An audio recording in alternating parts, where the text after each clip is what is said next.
Hi there, welcome back to our kitchen. I'm Brittany and this is Lauren, and we're two of Festival's Mealtime Mentors.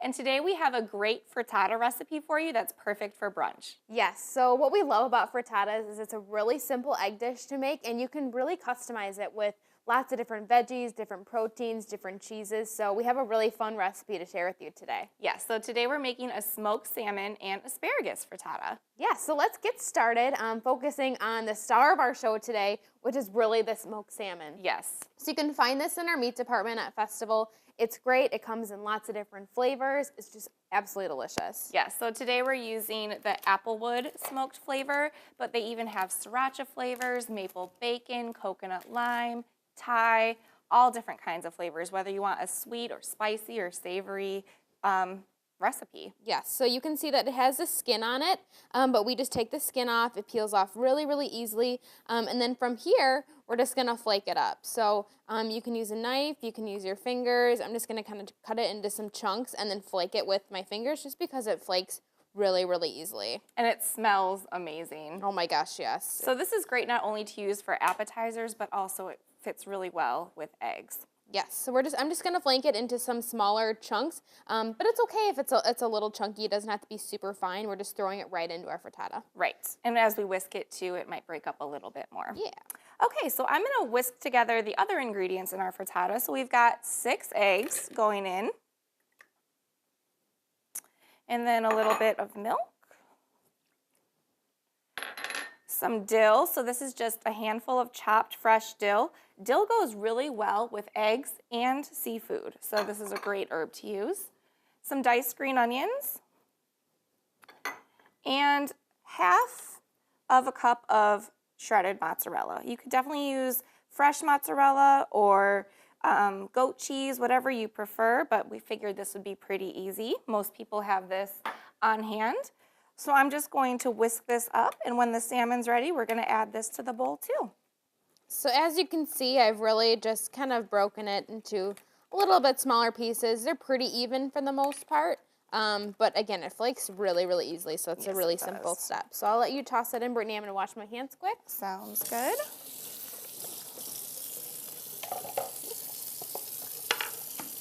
Okay. This is a frittata recipe that we really love because when you taste it, it tastes super gourmet, but as you can see, this took literally no time to put together. So I'm gonna go ahead and pass that off to you. Yeah. I'm gonna get started on our asparagus. So with our fresh asparagus, it's really easy to prepare. When you're buying fresh fruits and vegetables, unless they have a label on the packaging that says washed or ready to eat or triple washed, you just wanna make sure you run it under some cool water, give it a good scrub before you start working with them. So we've already done that with our asparagus. Now, when it comes to trimming asparagus, it's actually really easy. And actually, you taught me this trick. You just find the natural breaking point for the asparagus to get those woody ends off that are a little bit tougher to eat. So we just break that off. And then I'm just going to chop our asparagus into 1-inch pieces. And then that'll go directly in our pan. You could also use spinach if you want, broccoli. Like you said, any ingredient can be really customized in these frittatas. Yeah, we like to focus on that if there is an ingredient in a recipe that you don't really care for, don't skip the whole recipe just because of that one ingredient. Feel free to substitute, add something else, add something that you already have on hand at home. Brittany had mentioned the cheeses. You can use whatever you have on hand. Yes, absolutely. So now we just have a cast iron skillet going heating over medium-high heat with some olive oil. And we really like cast iron skillets for frittatas because you can pop it right in the oven, which we'll be doing in just a little bit. So any oven-safe skillet will really work. Let me turn that down a little bit. So we're going to let our asparagus cook for about 5 minutes or until it's nice and tender. Okay, so our asparagus is nice and tender. It's been cooking for about 5 minutes. I added a little bit of salt and pepper just to give it a little bit more flavor.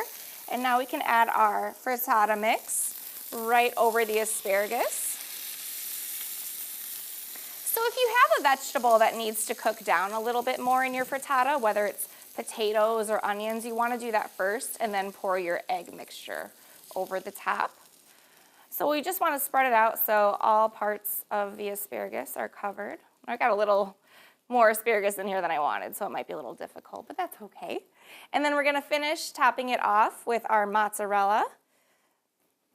And then this is just going to cook for about 3 to 4 minutes or until the edges of the frittata are set. And then we're going to pop it in the oven to let it cook off the rest of the way.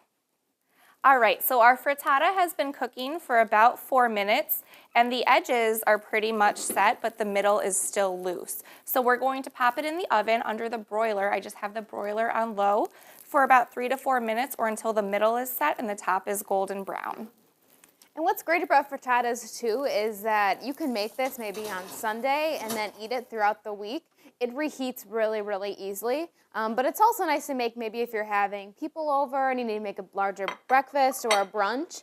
This is also a perfect recipe for that. It can really feed a crowd. Oh yeah, definitely. So let's give our prepared frittata a try. It's so beautiful. I love all these veggies. And I love the dill in here too. It goes so well with salmon. Yes. The salmon is a star. This will go fast. I can already tell. Well, we hope you give this fantastic brunch recipe a try. And for more recipes and resources from your mealtime mentors, visit festfoods.com.